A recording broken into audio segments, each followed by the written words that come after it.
თეო ხო არის? არა,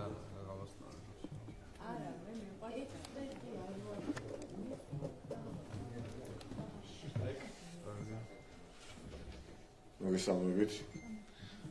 როგორც უკვე მოგეხსენებათ, გაიმართა პოლიტსაბჭოს სხდომა, სადაც მიმდინარე პოლიტიკურ საკითხებთან ერთად განვიხილეთ, გავიარეთ სხვა საკითხები წლის ბოლომდე.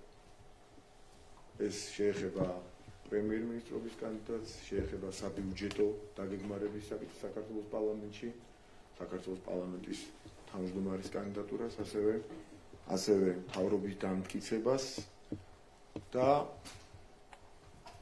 აქედან შემიძლია გითხრათ და მათ შორის ასევე რომ დამოწდეს პრეზიდენტის არჩევნების დანიშვნის საკითხს. როგორც მოგეხსენებათ, ჩვენი პრეზიდენტის თანახმად პარტიის საპატიო თავმჯდომარის აქვს უფლება დაადგინოს პრემიერობის კანდიდატი და იქნება ალბათ განსაკუთრებული სიორბე ზღვის, რომ ბატონმა ბიძინა ივანიშვილმა წარმოადგინა პრემიერობის კანდიდატად ბატონი ირაკლი კობახიძე და ბუნებრივია პოლიტიკოს მხრიდან ხარდაჭერილი იქნა სრულად. ასევე ჩვენ შეგვიძლია ვთქვათ, რომ ფრაქცია ქართული ოცნება შალვა პაპუაშვილის კანდიდატურას დაადგინეს პარლამენტის თავმჯდომარის პოსტზე. ასევე ჩვენ გავიარეთ საბიუჯეტო საკითხები და მოგეხსენებათ, რომ გვაქვს ამ მიმართულებით ამბიციური გეგმები და ასევე მოგეხსენებათ, რომ პრეზიდენტის არჩევნები უნდა იქნას ჩანიშნული პარლამენტის პირველი სხდომის შემდგომ, ამის კონკრეტული ვადა არის განსაზღვრული და უკვე ჩვენ მომდევნო დღეებში ამ თარიღსაც განსაზღვრავთ, როდესაც პირველი სხდომა ჩაინიშნება საქართველოს პარლამენტში. ეს არის ის სიახლეები, რაზეც ჩვენ დღეს პოლიტსაბჭოს სხდომაზე ვისაუბრებთ. ახლა ვარ თქვენს კითხვებს გავცე პასუხი. მოგესალმებით, ბატონ მამუკა, სოფბერძე ტელეკომპანია იმედი პარლამენტზე საუბრობდით თქვენს და მეც ამ თემით დავიწყებ, მიუხედავად იმისა, რომ ბევრი კითხვა მაქვს. იცით ოპოზიციის განცხადებები მანდატების თაობაზე, როგორ ფიქრობთ, ბოლომდე მიყვებიან თუ არა რეალურად იმ პროცედურით, ამ პროცესს, რასაც კანონი ითვალისწინებს და თქვა და არა იმ პროცესს, რაც თავად წამოიწყეს. როგორია თქვენი მოლოდინები, მართლაც იტყვიან თუ არა მანდატებზე უარს და შესაბამისად სახელმწიფო საბიუჯეტო დაფინანსებაზე, რომელიც არჩევნების შემდეგ პარტიებს ეკუთვნით. ჩემი მოლოდინია, პირადად ჩემი მოლოდინი თუ გაინტერესებთ და აზრი და პრინციპში განსხვავებული აზრიც არ არის ამ მოლოდინთან დაკავშირებით გუნდში, რომ არ არის გამორიცხული, ისინი პირველივე სხდომაზე შემოვიდნენ. ან ბევრი მათგანი პირველივე სხდომაზე შემოვიდნენ საქართველოს პარლამენტში, თუმცა ეხლა ეს შეიძლება არ იყოს სწორი პროგნოზი, აქ 50-50-ია, მაგრამ საბოლოოდ ისინი ფიქრობენ საქართველოს პარლამენტში შემოსვლას გარანტირებულად. იმიტომ რომ მათ შეუძლებელი არ ცოდნოდათ, როდესაც განცხადებები დაწერეს, რომ იმ დროისათვის დაწერილ განცხადებას არანაირი იურიდიული ძალა არ გააჩნდა. თუ არ იციან, ეს დაშვება პირობითია, რა თქმა უნდა იციან, მაგრამ მაინც ამ პირობითი დაშვების ფარგლებში შემიძლია უთხრა, რომ თუ მართლა უნდათ პარლამენტის დატოვება, მათ უნდა დაწერონ ახალი განცხადებები მას შემდეგ, რაც საქართველოს პარლამენტი მათ უფლებამოსილებას ცნობს. მაგრამ ასეთის მოლოდინი ჩვენ არ გვაქვს, იმიტომ რომ სწორედ იმიტომ დაწერეს უფლებამოსილების ცნობამდე მათ განცხადებები, რომ მართლა არ მოუწიოთ პარლამენტის დატოვება და საპარლამენტო მანდატებზე უარის თქმა. თუ ასე არ არის, ეს გამოჩნდება სულ რაღაც რამდენიმე დღეში. ისინი ატყუებენ თავის ამორჩევას, რომ თითქოს გამორიცხავენ პარლამენტში შემოსვლას. ვნახოთ, როგორ გატეხავენ ან არ გატეხენ თავის სიტყვას, მათ შეუძლიათ ასეთი განცხადებები დაწერონ 25-შივე. და იურიდიული ძალა აქვს თუ არა სარჩელებს, რომელიც შეიტანეს საკონსტიტუციო სასამართლოში პრეზიდენტმა და ოპოზიციამ პარლამენტის პირველი სხდომის მოწევას გულისხმობ. ბუნებრივია, ითქვა მმართველი პარტიის მხრიდან, რომ ხელს ვერ შეუშლის ეს სარჩელები, მიუხედავად იმისა, რომ საკონსტიტუციო სასამართლომ დღეს უნდა იმსჯელოს და გადაწყვიტოს წარმოებაში მიიღებს თუ არა. მე მაინტერესებს მათი განცხადებები, რაც ემსახურება იმის მტკიცება საკუთარი ამომრჩევლისთვის, რომ ეს არის ბერკეტი იმისთვის, რომ პარლამენტი პირველ სხდომაზე ვერ შეიკრიბოს. ანუ ამ ბოლო დროს ჩვენ მათგან მივეჩვიეთ, როგორ მოცემულობებს იცით, რომელსაც მე მათი ტელევიზიის ჟურნალისტები, პოლიტიკოსები, აქტივის წარმომადგენლები მთელი სერიოზულობით იმეორებენ, რომ გაყავდა ელექტრონულ არჩევნებში 300,000 ხმა. რომ არსებობს იმისი საფუძველი, რომ არ დაინიშნოს პირველი სხდომა. აბსოლუტურად გასულები არიან მომსახურების ზონიდან. იმდენად არასერიოზულია, რომ სერიოზული პასუხები ამაზე ჭირს. ნორმა არ არსებობს, უბრალოდ ნორმა გაგიგიათ, რომელიმე თქვენგანს ჩანაწერი სადმე ან რეგლამენტში, ან კონსტიტუციაში, რომლის მიხედვითაც რასაც ისინი ლაპარაკობენ, ეს შეიძლება მოხდეს. ასეთი ნორმა შეუძლია ვინმეს დაასახელოს, ხო გამორიცხულია. ანუ თუ ნორმა არ არსებობს, თუ სამართლებრივი რეგულაცია არ არსებობს, რასაც შეიძლება როგორ შეიძლება. საერთოდ რას ლაპარაკობენ? დღეს ახალი ამბავი ისიც გავიგეთ, თითქოს რაღაც კალანდარიშვილი არ უნდა დაეცოს, რომ პირველ სხდომას ამაზე შეიტანა ვიღაცამ საჭირო. აი, უბრალოდ რაღაცებს იგონებენ და შეაქვს საჭიროები. სამართლებრივი საფუძველი არ აქვს ამ ყველაფერს და ამიტომ სერიოზული საუბარი ამაზე ჭირს. ისევე როგორც ჭირს სერიოზული საუბარი 300,000 ხმის გაყალბებაზე ელექტრონულ არჩევნებში.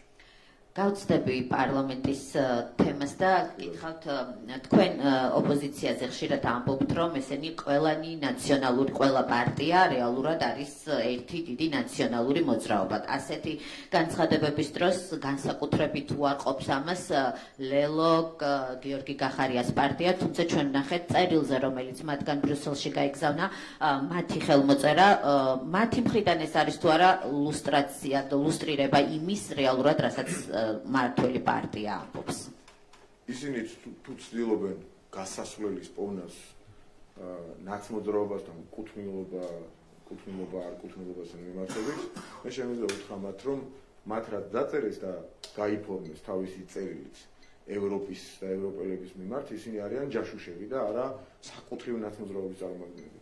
ნაცებს მათ ვეძახით ზოგადად, იმიტომ რომ ნაცი უკვე ჯაშუშობის სიმბოლოდ გახდა. და თუ აინტერესებთ რატომ ნაცები, იმიტომ რომ მაგალითად გახარიას პარტიას 4 მუნიციპალიტეტში კოალიცია აქვს მასთან.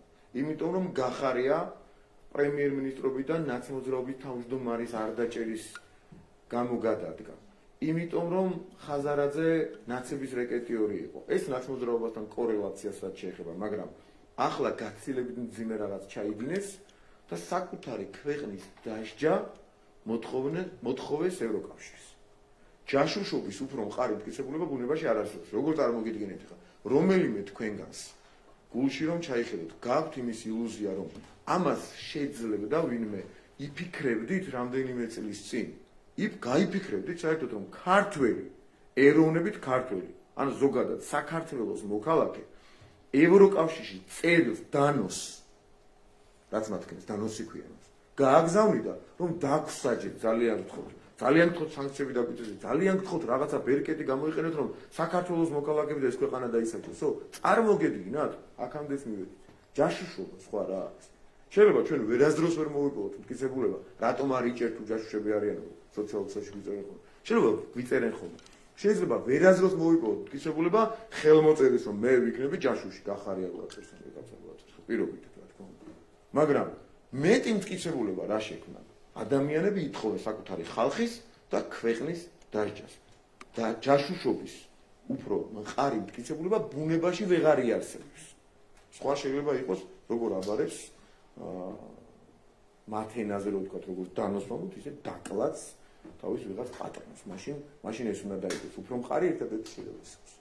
ამ წერილის თემას გავაგრძელებ. გარდა წერილისა, ჩვენ მოვისმინეთ გუშინ თინა ბოკუჩავსგან ფაქტობრივი აღიარება იმის თაობაზე, რომ ითხოვენ მართლაც ვიზა ლიბერალიზაციის შეჩერებას 2-3 თვით და ხელისუფლებაში დაბრუნების შემდეგ ჩვენ აღვადგენთ ისევ საქართველოსთვის ვიზა ლიბერალიზაციას. ამაზეც გვაინტერესებს თქვენი პასუხი. პრინციპში პირდაპირ აღიარება იყო ფაქტობრივად. ოღონდ მართლა ამას ეხვეწებია. მართლა ამას ეხვეწებია, რომ ახლა შევუჩერეთ და მერე იქნება მოვატრიალოთ ეს ქვეყანა, ჩვენ მოვიდეთ, ჯაშუშები მოვიდეთ ხელისუფლებაშიო და შემდეგ იქნება აღვადგინოთ.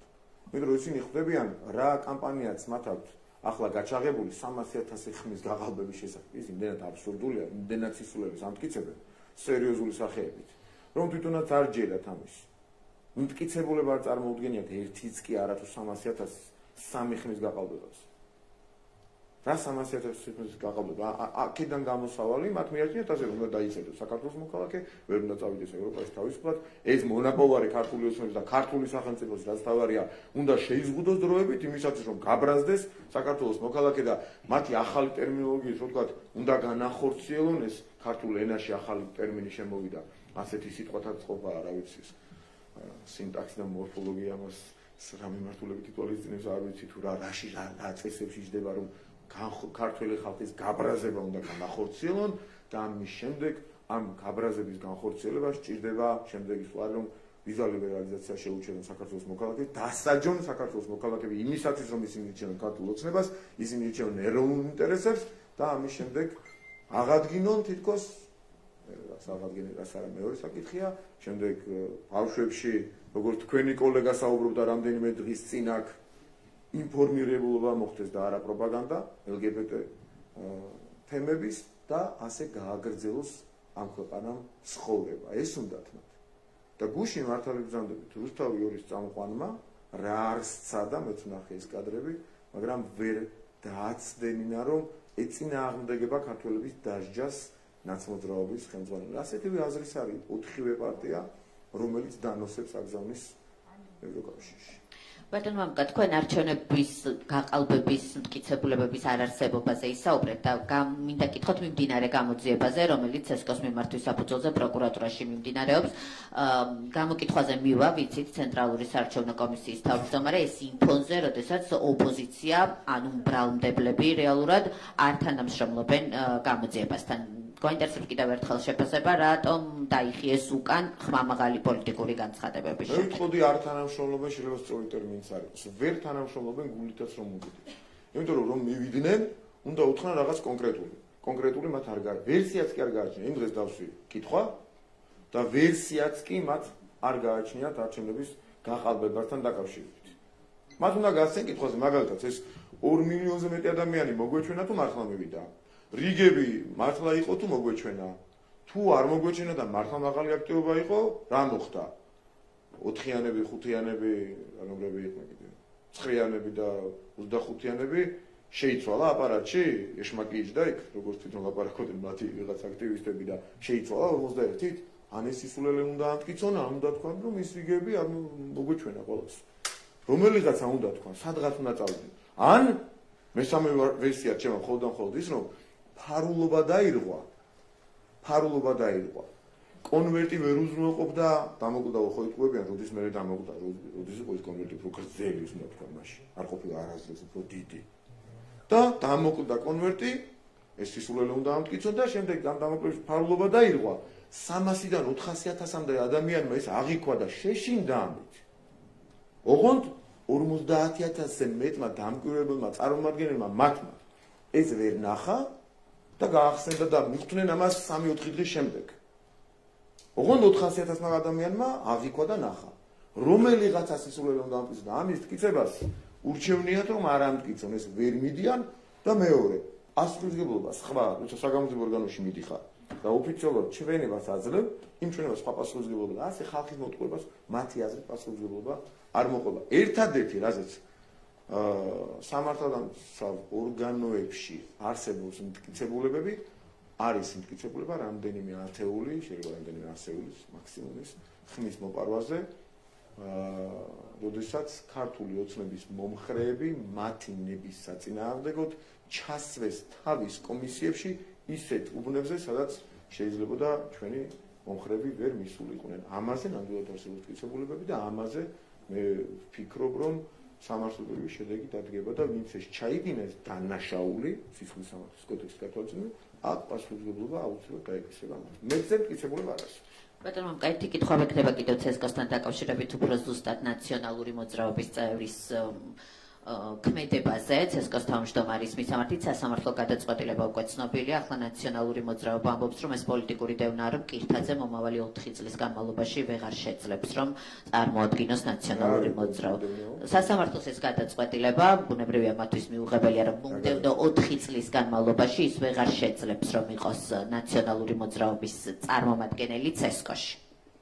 საშინელება გაუგეთებია სასამართლოს, უნდა ირბინოს და ასხას შავი საღებავები თვალში თავზე ხავს და ეს კარგია და ეს უნდა ფუნქციონალური სახელმწიფოს ხო პროტესტის ფორმაა და ვეღარ ადასტურებთ ცოტა შეშინდნენ მეგონი.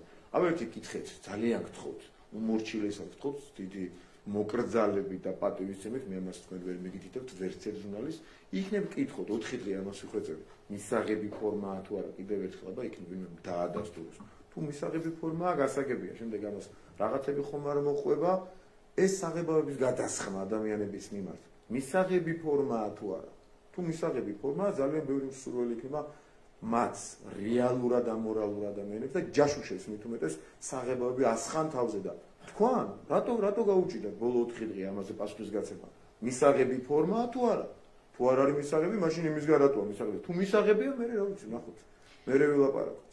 ბოლო კითხვა მექნება, ვიდრე დავასრულებ, ბოლოს მინდა გკითხოთ იმ ძიმე სამუშაო გარემოზე, რომელიც ჩემს კოლეგებს, არა მხოლოდ ტელეკომპანია იმედის ჟურნალისტებს შეუქმნეს ოპოზიციის აქციაზე 18-19 ნოემბერს. ჩვენ გუშინვე მივწერეთ და გვაინტერესებდა შეფასება დიპლომატიური უწყებების, მივწერეთ არასამთავრობო ორგანიზაციებსაც, რადგან ისინი ასეთი შემთხვევების დროს, სხვა ტელევიზიების შემთხვევაში არიან აქტიურები. არ გვაქვს აქამდე პასუხი.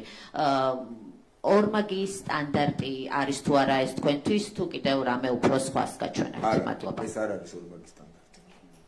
ეს არის ამორალურობა.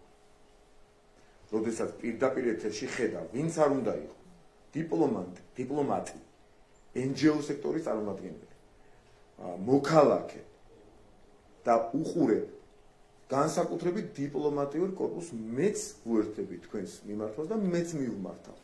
დიპლომატმა უნდა გაბედოს და თქვას, რომ თუ სხვა შემთხვევაში ელემენტარული რაღაცა გადაკრული სიტყვა შეშფოთების საგანია, როდესაც პირდაპირ ეთერში გაუგონარი სიტყვები გლანძღავენ ჟურნალისტს და პირდაპირ ჩადიან სისხლის სამართლის დანაშაულს, ხელს უშლიან მას ჟურნალისტური საქმიანობის განხორციელებაში.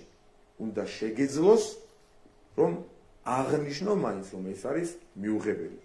ეს ვერავის შესულ. მე ვნახე თუ არა ეს კადრები პოსტი გამოვაქვეყნე და პოსტის ბოლოსში დავწერე, ბოლო წინადადება იყო ჩემი, ვნახოთ რამდენი მოახდენს ამაზე რეაგირებას თქო.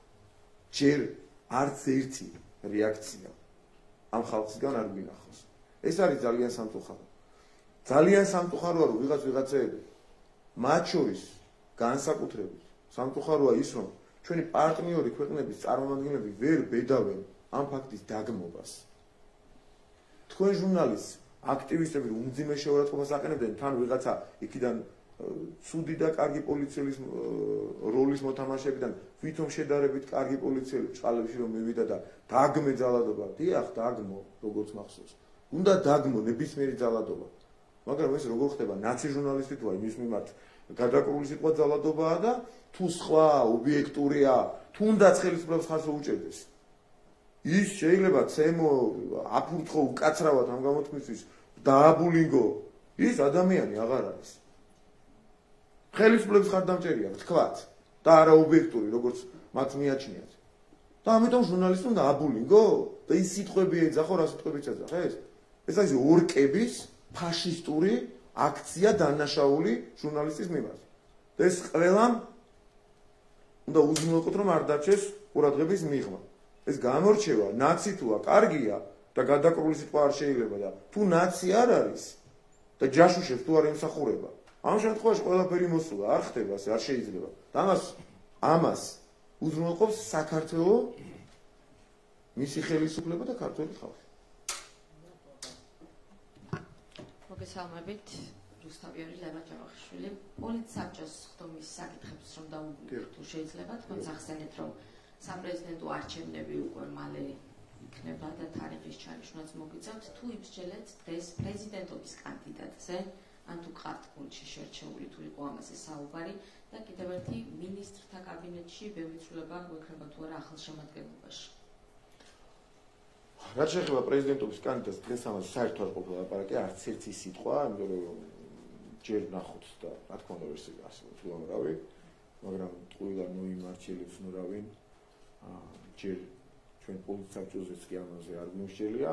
რაც შეეხება მინისტრობის კანდიდატებს, ხდება იქნება თუ არა, მოდით ეს ექსკლუზიური უფლებამოსილება, როგორც კანონით არის გაწერილი, დაუტოვოთ პრემიერ-მინისტრობის კანდიდატ ირაკლი ყობახიძეს და სულ რომ დეტალურად ვიცოდე ყველა კანდიდატის შესახებ, ამისი თქმის უფლება არც ერთ სხვა ადამიანს გარდა ერთისა და ეს არის მხოლოდ ირაკლი ყობახიძე, რადგან ის არის სწორედ პრემიერ-მინისტრობის კანდიდატი, სხვა სამის თქმის უფლება არ აქვს. გითხავთ, რამდენიმე დღე გვესმის პრეზიდენტის საკონსტიტუციო საარჩევნთან დაკავშირებით ურთიერთგამომრიცხავი და განსხვავებული მოსაზრებები. მკაფიოდ რომ განუმარტოთ საზოგადოებას ამ საარჩევნის განხილვის პარალელურად ხელი ეშლება თუ არა პარლამენტის ლეგიტიმაციის უფლებამოსილების ცნობას. ბუნებაში არ არსებობს სამართლებრივი ნორმა უფლებამოსილების ცნობის შეჩერების თაობაზე. აქვე მე თვითონ ვიტყვი, თუ ისინი ფიქრობენ, რომ ასეთი ნორმა არის ის ნორმა, რომელიც ინდივიდუალურ ჩანაწერს შეეხება და გვარის არ მიდიდებას თუ კონკრეტულ ადამიანთან დაკავშირებით საარჩევი აკონსტიტუციურ შეტანილი შეეხება ინდივიდუალურ საარჩევნს კონკრეტული პირის მიმართ, მაგალითად ცენზის არჩევა. აღმოჩნდა, რომ 24 წლის არის რომელიღაცა კანდიდატი და მისი უფლებამოსილების ცნობის საკითხთან დაკავშირებით შესულია ამ ცენზის პირობითად.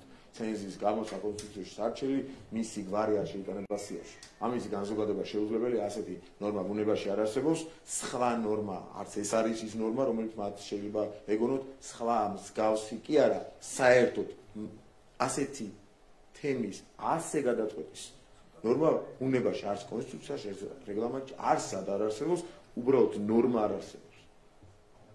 ინტერპრეტირების საშუალება კი არა რომელიღაცა ნორმის. ნორმა არ არსებობს ასეთი. იყო ადრე რაღაც ნორმა ჩარჩელი, წლები ამოღებულია, თუ ისინი შევადმადიდროინდელი ნორმებიც არგებულობა, მაშინ გითხრათ, დღეს არ არის, არ წერია და თვითონ ვერ ასახელებია. საარჩევში არსად არ წერია მსგავსი ნორმა, რომლის ინტერპრეტირების საშუალებაც კი არ იარსებებდა. ამიტომ სერიოზულად საუბარიც კი ჭირს ამ საარჩევნთან დაკავშირებით. და გითხავთ ისევ ოპოზიციაზე, თქვენც ახსენეთ, რომ მოლოდინი გვაქვს, რომ პირველივე სხდომაზე შეიძლება რამდენიმე შემოვიდეს პარლამენტში. რამდენიმე კი არ შეიძლება ბევრი შემოვიდეს. რა გაძლევთ ამ პროგნოზის გაკეთების საფუძველს, ესაც რომ საუხსნათ საზოგადოებას და თქვენ გუნდის წევრებიც ამბობენ, რომ 2020 წლის სცენარს გავს ის ყველაფერი, რაც დღეს ხდება. რით გავს და რა განასხვავებს თქვენი აზრით? მათი შემოსვლის ვარაუდი დაფუძნებულია მათი თავმოყარების ხარისხს. იმდენად თავმოყარები არიან, ჯაშუშობაზე ხელს აწერენ, წერილებს აგზავნიან, დაგვსაჯეთო ბრიუსელში და შემოვლენ თუ არ შემოვლენ, მაგის პროგნოზი გადაჭრით როგორ შეიძლება. წერილებს აგზავნიან ქართული ხალხი და საქართველო დასაჯეთო. წერილი გააგზავნეს, შავით, თეთრზე წერია, რომ დაგვსაჯეთო საქართველო, მისი დროებით მაინც დაგვსაჯეთო და რა თავმოყარებაზე, ჯაშუშობაზე ესე აშკარად რომ ხელს მოაწერ. მე პარლამენტში შეხვალ თუ არა ის როგორ განსაჯოს ან ჟურნალისტმა, ან პოლიტიკოსმა. ალბათ უფრო შევლენ მანდატებზე უარს არის თქვენ. აქედან არის ეს ვარაუდი. და მეორე, რაც შეეხება 2020 წელს, 2020-ში უფრო მძაფრად იყო. მაშინ გარკვეული ჟინი მეტი ჰქონდათ. დაძაბულობის ხარისხის გახსოვთ ალბათ, გაცილებით მეტი იყო. მაშინ მხოლოდ 2%-ის გაყალბებას გვაბრალებდნენ ოღონდ. და ეს 2% თურმე ისეც გაუყალბებია მე აღმოჩნდა. ახლა 2% კი არა 300-დან 400.000 ხმამდე გავაყალბეთ, ასე ლაპარაკობენ. ეთქობა იმდენად არასერიოზული მესიჯი დადეს 900.000 ხმით რომ მოუგებ. მეორე ადგილზე გასულ პარტიას. მე რა მუხტი უნდა იყოს და ვიღაცა თავისი აქტივი რამდენიმე ასეული ადამიანი გასაგებია მხარს დაუჭერს. ყველა სოციუმიდან და ყველა კატეგორიის ადამიანიდან გასაგებია. მე არ მეგულება ამ ქვეყანაში ადამიანი ობიექტურად. თუ ის სუბიექტურად დაინტერესებული არ არის და იმასაც აჯერა, მაგრამ ხო არ იტყვის, მაგრამ ობიექტურად არ მეგულება ადამიანი ელექტრონულ არჩევნებში ესე იხვეწებოდა წლების განმავლობაში და აქამდე მოვიდეთ როგორი არჩევნები ჩავატარეთ, ამ არჩევნებში არათუ ასეულობით ათასი, ათეულობით ათასი ხმის გაყალბებას და მოპარვაზე ოდნავი სერიოზულობით მაინც რო იფიქროს. ვიღაც ლაპარაკობს სხვა, მაგრამ 20 და 30.000 ხმის გაყალბებაზეც კი სერიოზულად რო იფიქროს, ასეთი ადამიანი არც მე აი აქ მჯდომებსაც კი უწევთ ახლა თქვენ კოლეგებს ამის მტკიცება, სამწუხაროდ. გულში რო ფიქრობდეს, ასეთი ცუდი წარმოდგენის არც ერთ ადამიანზე რომ არ ვარ რომ 300.000 ხმა გააყავს სერიოზულად რომ ჯეროდეს ვიღაცას, ასეთი ადამიანი გულწრფელად არ მეგულება. ვიღაცა არც რომელიმე თქვენი აზრით ახლა ჩამოთვალოთ გახარიას, გვარამიას, იმას რა ქვია, ხოშტარიას, ან ვიღაცას ან ჯაშუშულ ქსელს რომელიმე ჯერა გულწრფელად რომ 300,000 ხმა გაყავდა? თითო ხმაზე იყო წივიკივილი ინგრეოდა ყველაფერი. თითოზე. რაღაცა არასწორ გადახედვა გამოხედვაზე ჩამოიქცა იმ დღეს კინაღამცა. ჩამოიყვანეს იმიდან ნაცნობრობის ზონდერები რომელიღაცა რაიონიდან ისნის მაცხოვრებლებს ცემდნენ და TV პირველი ჟურნალისტი დაძდევდა აქ რა გინდათ. იმ უბნის ამორჩევლებს ახმეტიდან ჩამოყვანილი ადამიანები რომ ცემდნენ. და ამ ფონზე ეხა 300,000 ხმა გაყავდა ვერავინ ვერ გეგმე მესამე დღეს მოვიდნენ აზრზე რომ 400,000 ადამიანმა და 300,000-მა ნახა რომ რაღაც იყო და შეეშინდა და ხმა ამიტომ ქართულ ოცნებას მიწა და ამათმა ვერავინ ვერ ნახეს 50,000 ადამიანზე მეტია საუბარი 50,000 ადამიანს 25,000-ზე მეტი მათი სუბიექტური წარმომადგენლები იყვნენ 25,000-ზე მეტი დამკვირვებელი და 50,000-დან 60,000-მდე ადამიანმა ერთი რაღაცა ისეთი საეჭვო ფაქტი ვერ ნახა, თუნდაც ფარულობასთან დაკავშირდა. მესამე მეოთხე დღეს ისეთი ფოკუსი ჩავატარეთ, რომ მოვიდნენ ასე აქ რაღაცა ბიჭო მგონი ფარულობასთან ვერ იყო კარგად საქმეო. აი ამას ამტკიცებენ და ჩვენს მე სერიოზული სახეებით უნდა ვილაპარაკოთ ამაზე. ჩვენი უკაცრავად ჩვენს სოციალური ქსელის მომხმარებელთან თუ საზოგადოების წევრთან ცინიკურად გვიწევს ამასთან დაკავშირებით საუბარი სოციალში თუ ისედაც. და ბოლო კითხვა მექნება ოპოზიციასთან დაკავშირებით, მათი უწყვეტი პროტესტის შეწყდა, ირწმუნებიან, რომ ეს არის დროებითი, რომ გეგმა აქვთ, თუმცა ამ დრომდე მათგან კონკრეტული არაფერი მოგვისმენია, გარდა იმისა, რომ ნაწილი მათგანი ამბობს, რომ ჩატებში გააგრძელებს კონსულტაციებს და ასე შემდეგ. რა მოლოდინი შეიძლება გქონდეს და რა განვითარება უწევია მათ გეგმებს? 24-25-ში ექნება რაღაც თელობები, მოვლენი, კარვები, რაღაცებს იზამეს კარვები.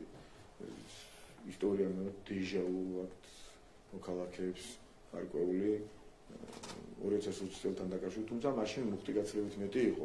რაღაც უდნავ რეალურ 2% შეიძლება დაიჯერო ადამიანმა შეიძლება რაღაც თან არაელექტრონულში გააყალბო და რაღაც პრაქტიკულად შეუძლებელია, მაგრამ თეორიულად შეიძლება დაიჯერო ეს. ახლა ვეუბნებიან რომ 10 და 15 და 20% გაყალბდა უკვე ხალხი მდიან დაიჯერებს რომ ამან მუხტი რა თქმა უნდა დაწია 2020 წელს აბსოლუტურად სხვა მუხტი ჰქონდათ მათ და მათ მომხრეებს თუნდაც ახლა მე მათ მომხრეებთან დაკავშირებით შემიძლია გითხრათ რომ ასეთი განწყობა და აღქმა მათ მომხრეებშიც კი არ არის რომ არჩევნები გაყავდა. ამიტომ ისინი ერთგვარად თავის პატრონებს თავს მოაწონებენ რომ ჩვენ ყველაფერი ვცადეთ და ეს არგუმენტი გამოადგება პარლამენტის წევრობაზე უარის აღქმაში. მოთხოვ ძალიან არ უნდა პარლამენტის მანდატების დატოვებიდან არ უნდა რომ წინასწარ უდრო დროს არაკანონიერ დროს ასე დავარქვათ დაწერეს განცხადებები რომ მე როცა დრო იქნება და კანონი ამას ითვალისწინებს, მაშინ არ მოუწიოთ დაწერა და თავის პატრონებთანაც იმართებენ თავს, აი ყველაფერი ვცადეთ ჩვენ წინა დღეს კარავით დავეცით პარლამენტთან, მეორე დღეს შევიკრიბეთ დილით მონამონათ ვეძახეთ. დღეს ხუმრობთ სხვათა შორის მონას რომ გავიგონებთ კანონების დასაწერად გავარბივართ. იმდენ მონას იძახიან ყველა სიტყვა გასვით, აი საკუთარი თავის აღმნიშვნელი სიტყვები იმდენი ეძახენ სხვას, გასვით ეს ყველანაირი სიტყვა.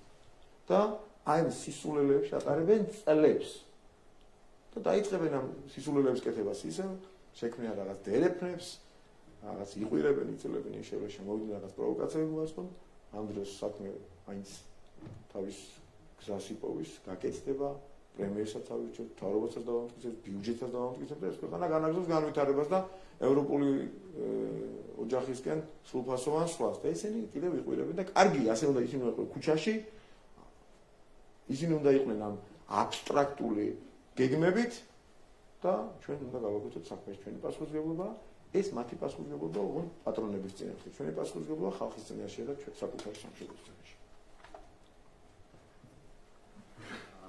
გამარჯობათ, ირაკლი იაკობია პოსტივი. მე უნდა გითხოთ ორ კანონთან დაკავშირებით. ეს არის ლგბტ პროპაგანდის წინააღმდეგ მართული კანონი და უცხოური გავლენის გამჭვირვალობის შესახებ კანონები. საერთაშორისო პარტნიორების ნაწილის მხრიდან გვესმის კრიტიკა კანონებთან დაკავშირებით და ისინი აპელირებენ იმაზე, რომ ევროკავშირში გაწევრიანება მანამდე არ მოხდება, თუკი ეს ორი კანონი იარსებებს. რა არგუმენტებით საუბრობენ ისინი? რა აქვთ იმის საფუძვლად, რომ ასე ისაუბროთ, როცა მსგავსი კანონები სხვადასხვა ქვეყნებშიც მოქმედებს? ირაკლი, ვერ დაგეთანხმებით, რომ ეს არის კრიტიკა. ჩვენ ნახეთ კატეგორიული და მკაფიო მოთხოვნა ამ კანონების გაწევრასთან დაკავშირებით. ანუ გვაქვს ასეთი მოცემულობა. თუ ჩვენ არ გავიწვევთ ამ ორ კანონს, ანუ უარს არ ვიტყვით გამჭვირვალობაზე და LGBT პროპაგანდის აკრძალვაზე, გვემუქრებიან, რომ ჩვენ ევროკავშირის წევრები ვერ გავხდებით. ანუ ასეთი მოცემულობა ჩვენთვის არათუ მიუღებელია.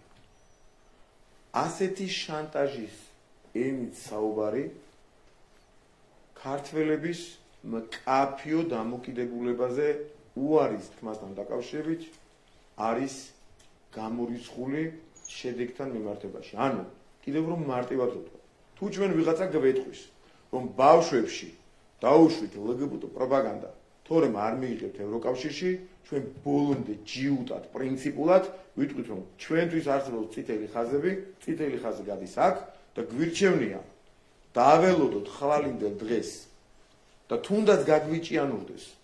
როგორც გაგვიჭიანურდა 1 წლით კანდიდატის სტატუსის მიღება, მაგრამ პრინციპულად დავდექით ჩვენს პოზიციაზე, მაგრამ ამაზე ჩვენ უარს არ ვიტყვით.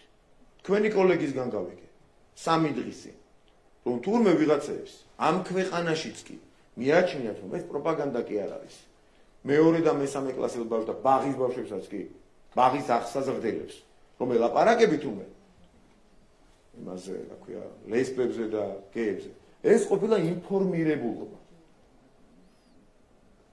ახეთ ნაცმედია როგორ აღიქვავს. ინფორმირებულობა მეორე კლასელი, მესამე კლასელი უნდა იყოს ინფორმირებული ამ თემაზე, სხვანაირად ეს კარგია თუმცა. ანუ გამოსავალ იპოვნეს აქ ქვეყანაში. ინფორმირებულობა დაარქვა აგერ თქვენმა კოლეგამ. ისევე როგორც ესე ნიშნის მოგებით მიმითითა TV პირველი ჟურნალისტმა, აქ რომ თავდასხმისთვის მოდის ხოლმე თავდასხმული მე ჭალებში თვითონ მიდის ხოლმე აქედან. კაფიო თქვა, რომ ამიტომაც გეუბნებიან, რომ ვერ გახდებით ევროკავშირის წევრი. ეს წამოწვენები კი არ არის. ეს არის პოზიცია, რომელიც ამ ხალხში მყარად არის გამოსდარი. და ჩვენ ამაზე ვარს არ ვიტყვით. ანუ ჩვენ გვეუბნებიან, რომ გამჭვირვალობაზე თქვი უარი. არა, არ ვამბობ გამჭვირვალობაზე ვარს. ჩვენ გვეუბნებიან, რომ LGBT პროპაგანდის აკრძალვაზე თქვი თუ არა. არა, არავითარ შემთხვევაში ამაზე ვარს არ ვიტყვით. მაგრამ დარწმუნებულები ვართ ამავდროულად, რომ ღირსებით ეს სიტყვა ჩვენ სლოგანში შემთხვევით არ ყოფილა. აი ღირსებით, აი ამ დამოკიდებულებით მაინც ჩვენს მიზანს მივახცევთ. თორემ ადვილია უფრო, გაცილებით ადვილია რაღაც ჩვენთვის თუნდაც ძალიან პოზიტიურ ხშირ შემთხვევაში სანატრე გზაზე უფრო მარტივად სიარული საფეხზე. გვითხრეს ჩვენ ერთ-ერთი NGO-შნიკის პირით, რომ თუ გვეთყვიან ერთი კვირა საფეხზე უნდა დავდგეთ, ესეც არ იყო შემთხვევითი. არა, ორ ფეხზე, ცოტა გვიან სამართალივით. ცოტა გვიან, მაგრამ მაინც მოვა ჩვენთან პერსპექტივაც რეალური. და კარის გაიღება და ჩვენ ვიქნებით აი ამ ღირებულებების დისტრიბუტორებიც კი. იმიტომ რომ ქართველის ხასიათია ეს. ეს პრინციპულობა არ მოუტანია მამუკამდინარაძეს. ეს არ არის ერთი ადამიანის და მით უმეტეს არც სხვა ადამიანის რაღაცა დამოკიდებულება. თუნდაც ბიძინა ივანიშვილის დამოკიდებულება არ არის მხოლოდ ეს. მისი დამოკიდებულება ჩვენი გუნდის ლიდერის ეს პირველ რიგში იმიტომ რომ ეს არის ქართველი კაცის ხასიათი. ჩვენი გუნდის თითოეული წევრის ხასიათია და დამოკიდებულება ეს, იმიტომ რომ ეს არის ქართველი. ერის ხასიათი გაგვიჭირდება, დიახ, მაგრამ ამ გზაზე ვივლით. განუხრელად და უკან არ დავიხით.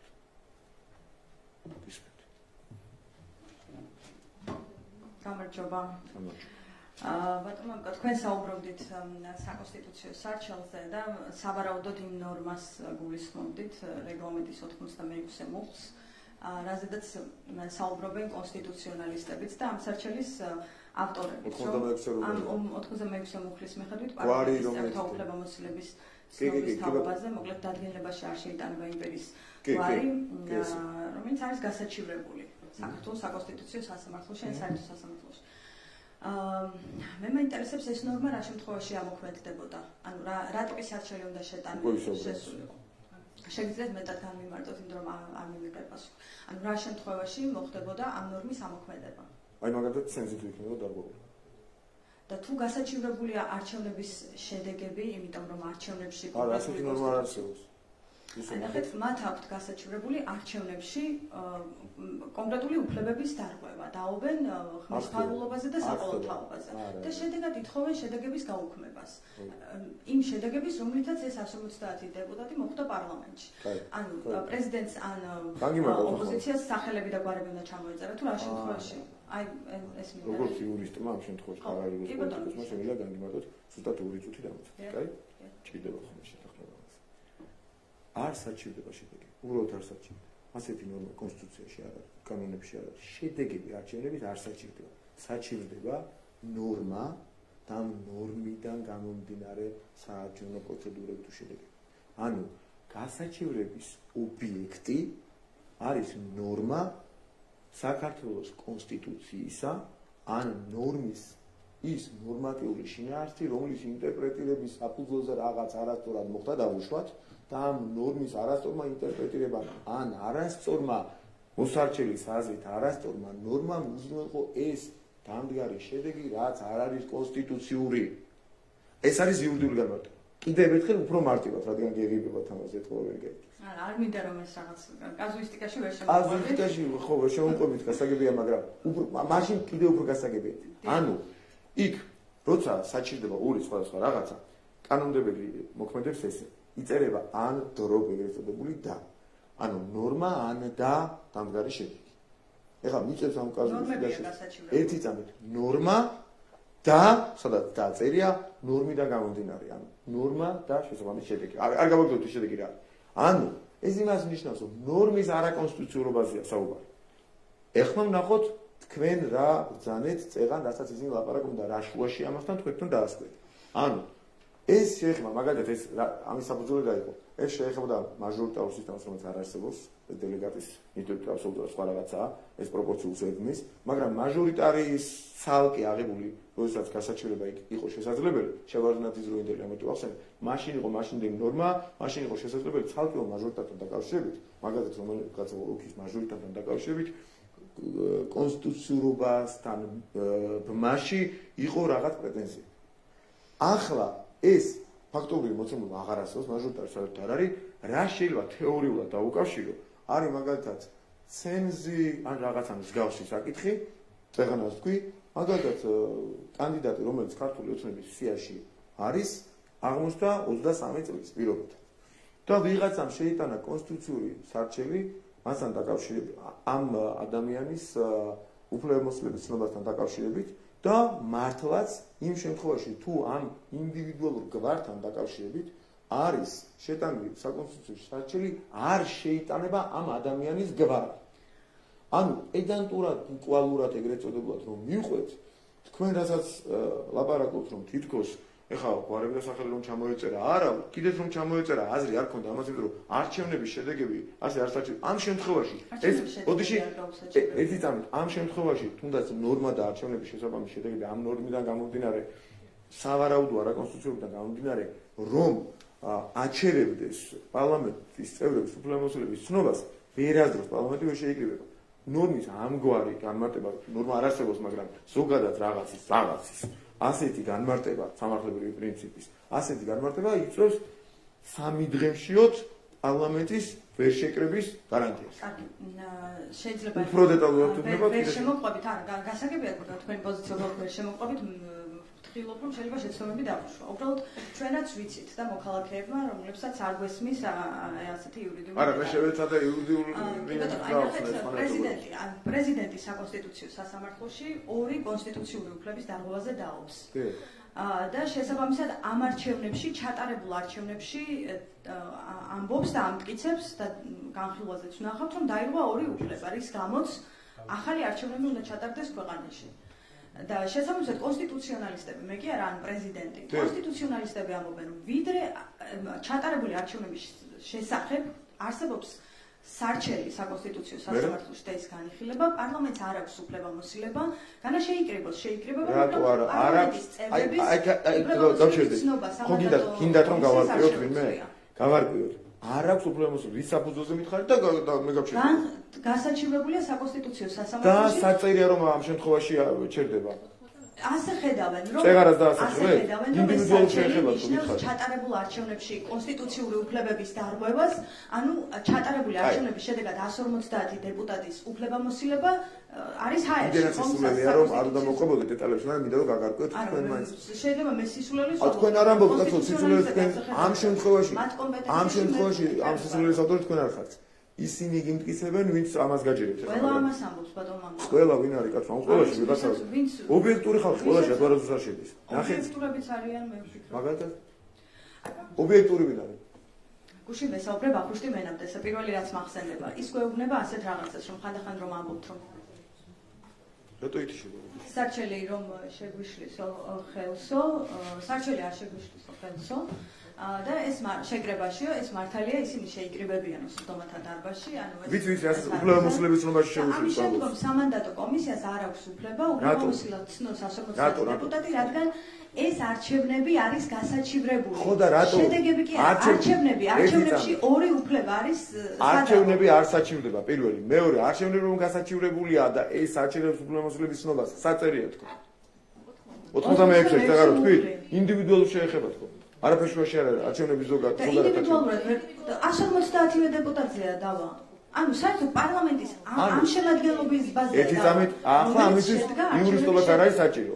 ანუ თქვენ ამბობთ რომ ნორმა რომელიც ჩარჩენილია და კარგი ამის ამგვარი ინტერპრეტირებაც რომ მოახერხოთ მაჟორიტარს თავი დამანებოთ ინდივიდუალური ნორმა რომელიც შეეხება კონკრეტულ გვარს რომელიც არ შეიტანება სიაში უფლებამოსილების ცნობის სიაში პარლამენტარების იმ შემთხვევაში თუ მასთან დაკავშირებით არის გასაჩივრებული საკონსტიტუციაში ეს გინდათ განაზოგადოთ 150 დეპუტატზე ანუ ამას ამბობთ კი, იმიტომ რომ არჩევნებში ორი უფლების უსო რა მნიშვნელობა აქვს არჩევნებში რაზე ელაპარაკი? ნორმა საჩივრდება, თანდელი შედეგები. სხვანაირად გითხო. თუ საკონსტიტუციო სასამართლომ დაადგინა, რომ ამ არჩევნებში დააკმაყოფილა პრეზიდენტის სარჩელი და დაადგინა, რომ არჩევნებში დაირღვა საყოველთაო შეკრებილი პარლამენტი რა შვება მე? ახალ არჩევნებში. ანუ ეს ნონსენსი არის, რომ პარლამენტი იკრიბება და ამასობაში საკონსტიტუციო ნონსენსად ის არ მიგაჩნიათ. აი, დავანებოთ იურიდიულ თემებში ვერ ეკვრით, გავიგე. მაშინ ზოგადად ვთქვათ, ნონსენსად ის არ მიგაჩნიათ, რომ პარლამენტი თუ ვინმე გაასაჩივრებს არჩევნებს, ვერ შეიკრიბება ვერასდროს და ნონსენსია რომ პარლამენტი მუშაობს და მე ახალი არჩევნები ვერ შეიკრიბება? ანუ თქვენ რასაც ამტკიცებთ ახლა გასაგებია კონსტიტუციონალების. აი მაშინ მომხსენებელი მოსამართლე რატომ ამბობს რომ 25-მდე უნდა მოასწროს სასამართლომ კონსტიტუციონალისტების მითითებით თქვენ ახლა რასაც ამბობთ, ეს რომ მართალი იყოს, იურიდიულ თემებში ვერ შემოთხრათ გავიგე, არ თქვა ვალდებული, მაგრამ თქვენ რასაც ამტკიცებთ, ანუ ის ხალხი, ვინც ამას ასე ამტკიცებს, თუ ეს მართალია, ერთი ადამიანიც რომ აღმოჩნდეს გამსაჩივრებელი, ვერასდროს უფლებამოსილების ცნობა ვერ მოხდება და პარლამენტი ვერ შეიკრიბება. ანუ ყველაში რაც ჩატარდება ამერიდან ეს ასე მოხდეს. იმიტომ თუ გაასაჩივრებს რომ ვერასდროს კი არა მოგებადებს სამთავრობო 30 დღიანი და მე კიდე 30 დღიანი და ასე შემდეგ და ანუ პარლამენტი თავისუფლად ბიუჯეტი ვერ დამტკიცდება. კოლაფსია და ქვეყანა ჩამოიშლება. ანუ თქვენ რომ მართალი იყოთ, ანუ წელს ერთ-ერთ ვარიანტში ვეღარ შეიკრიბება პარლამენტი. ერთი წამი გოდიში. თქვენ რომ მართალი იყოთ ახლა, წელს პარლამენტი შეკრება. ანუ არჩევის წელს პარლამენტი ხო ვერანაირად შეიკრიბება. ვერც ერთ წელში. 30 დღიანი დააქვს საკონსტიტუციო სასამართლო. კი და მე კიდე დამატებით. და ვერც ერთ შემთხვევაში ვერ შეიკრიბება იმ დროში პარლამენტი რომ ბიუჯეტი დაამტკიცოს. შესაბამისად ამისა ჩამოიშლება ქვეყანა. ანუ თქვენ ამბობთ რომ არსებობს ისეთი ნორმები, რომელიც არ არსებობს ბუნებაში, მაგრამ არსებობს თვითონ სადღაც ისეთი ნორმები, რომელიც უზრუნველყოფს იმას, რომ ქვეყანა ჩამოიშალოს, თუ ერთი კაცი მაინც ასაჩივრებს არჩევნებსო და ასეთი ნორმა არ არსებობს. და რაც შეეხება იმ ნორმას, რომელსაც თქვენ მიუთითებთ, მე წინასწარ გითხარით, ის შეეხება ინდივიდუალურ გვარს, ასე პედანტურად რომ ვიყოთ. უკვე სასაცილო მსჯელობაში შემდეგ, ბოდიში თქვენ თქვენთვის მოლაპარაკებთ ერთ ამ ბოდიში. ჩემ გასაგებად მე არ მესმიზა როგორ ამოწეს. აი მეხმარება 150 დეპუტატის გვარი არის ჩატარებული. 150 დეპუტატის გვარი. ახლა ნახეთ. აი ესე პედანტურად რომ მივუდგეთ, უკვე სასაცილო მდგომარეობაში როგორ აღმოჩნდით, გითხრათ, სახელებს და პირად ნომრებს ჩავწერთ მაშინ ჩვენ. აი ესეც სულელი გიპასუხოთ. ანუ იქ ხო წერია, ესე რომ აი ბუკვალურად რო ეძახიან, რომ მივუდგე რომ არ შეიტანება გვარი, ხო ასე ნახეთ ნორმა, გვარი არ შეიტანება. სახელი და პირად ნომრები უნდა ჩაწერო, მაშინ მოხსნილი ყოფილა პრობლემა. აი სისულელეზე მაგალითად. ბატონო მამკა კი